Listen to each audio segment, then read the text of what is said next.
How to install the screw fix and self-adhesive kick plate. First, clean the door surface with an all-in-one cleaning product and then wipe the door dry with a cloth. This is to ensure the adhesive gets full contact with the door. Any grease or dirt left on the door could cause the tape to fail.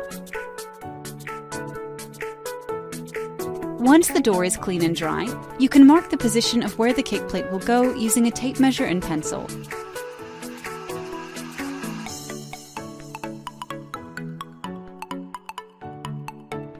Line the plate up in between your pre-marked lines and stick it to your door.